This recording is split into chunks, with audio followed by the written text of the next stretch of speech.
And what happens for the rest of the year when it comes to inflation in the U.S.? Is the Fed going to hike rates again? Again, a lot of people were saying you cannot raise rates again. One of the reasons Silicon Valley Bank collapsed was because of this massive rate hike. We've never seen anything like this in history, I think, of such a quick rate hike. Obviously, they got imbalanced assets on their balance sheet, couldn't, make their capital calls. And then the Fed went and increased another quarter. They could do that going forward. I think you've said this on the show, and I've had other guests that say, like Jim Rickards, have said, the Fed funds rate has nothing to do with inflation. That's a supply chain issue. That's other issues. So they're turning this knob over here to say that we're changing this over here, and there's no correlation. It's like the button's not even connected. So how does this play out, do you think? Are they going to keep raising rates and keep sending everything down the drain? Well, again, it's history. History is his story. And I was a history nut. But you go back upon what was Biden's first move? His very first move as president. He cut off the Keystone XL pipeline that ran oil from Canada to America. I'm into oil. I don't buy stocks, bonds, or mutual. I touch nothing paper. That's just my MO, my shtick. So I was selling oil when Trump was president. I was selling oil at $30 a barrel. And my oil came from North Dakota, Louisiana, and Texas. So I'm selling oil at $30 a barrel. I'm happy. I'm making a decent profit. I get tax breaks for selling oil. And the moment Biden, that was his first act, oil went from $30 a barrel to $130 a barrel. Biden, the people's president, he's the biggest criminal I've ever seen. So I immediately, when he did that, because I'm an oil guy, I used to work for Standard Oil of California. I drove oil tankers up and down the West Coast. The moment he did that, I said, they're going to crush the middle class. So Biden's first act was to crush the middle class, because I could see some soccer mom standing there next to her Lincoln SUV pumping gasoline. I don't know how much it is a gallon, because it doesn't make any difference to me, because I'm getting richer. I almost voted for Biden after that. I mean, when my oil went from $30 to $130 a barrel, I said, oh, wow, I'll vote for you. But I know he's crushing the middle class, and that's what leads to communism. So he's crushing the middle class, and then they say, well, it's Russia that's screwing up the oil. No, you did it, you idiot. Then he opens up the southern border, and fentanyl pours across, and that causes homelessness. As if we haven't got enough, because they can't function on drugs. Then he took us out of the, Afghan war, and Saudi Arabia said, screw you to America, and said, we're joining the BRICS. So this whole thing right now is being coalesced around a thing called the gold-backed Chinese yuan and the BRICS nation. And the BRICS nation is going to be about 70% of the world's population will now be using the gold-backed Chinese yuan, which means the U.S. dollar is toast. As you know, Brian, 1944 was when the U.S. dollar became the reserve currency of the world. And we violated that in 71 when Nixon took us off the gold standard. You look at this coin right here. This here is a John F. Kennedy 1964 silver coin. That was the last year America's coins were silver. So in 64, Johnson, president, took the silver out of this coin and it became a base currency, debased it. And after that, they could print as much money as they want. And our school system, we're a bunch of communists anyway. They keep saying, go to school, work hard, save money, pay your taxes, invest in a well-diversified portfolio, stock, bonds, mutual funds, ETFs. What happened in 74 was that was a year that the ERISA came out, Employee Retirement Income Security Act. Today is called the 401k or IRA.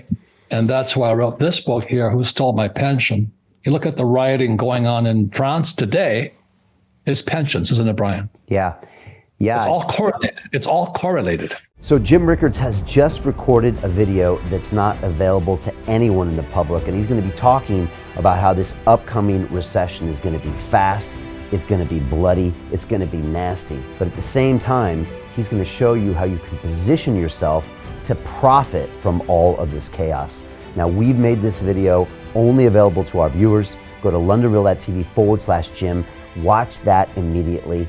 I can't say enough good things about Jim Rickards. He understands the global economic system better than any guest I've ever had on London Real. His predictions are almost uncannily true, and you can learn how to profit from his vision, from his expertise, and his understanding of economics. So go to londonreal.tv/Jim or click the link below.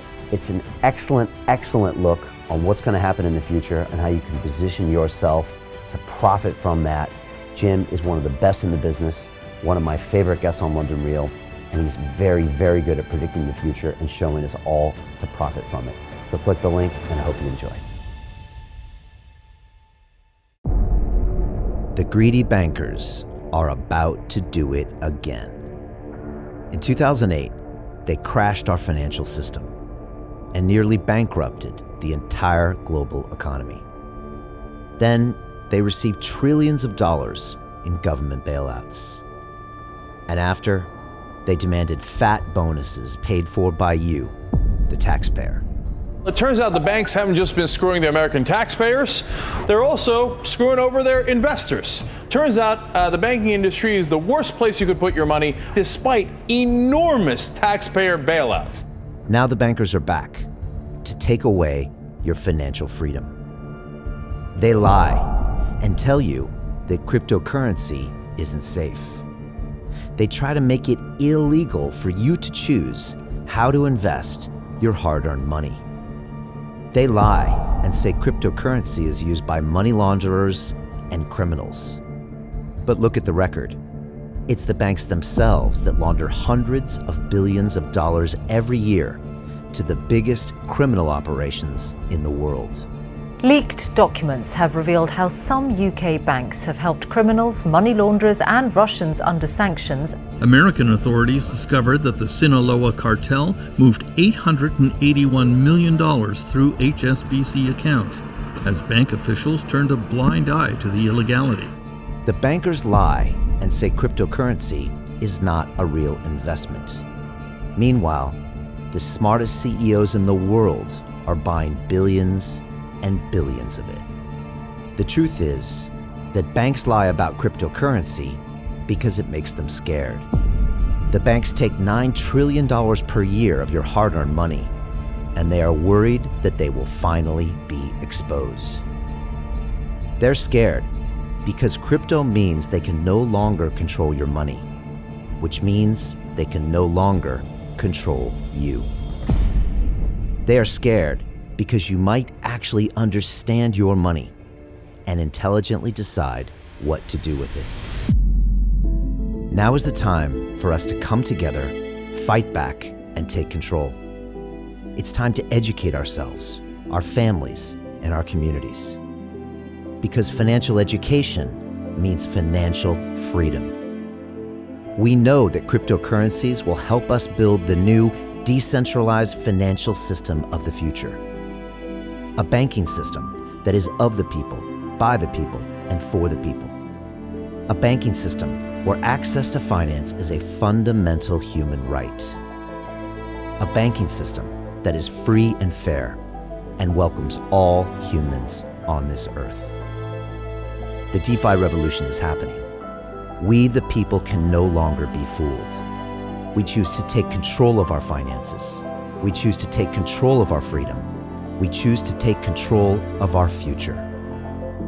Join us, and let's take back our financial freedom forever.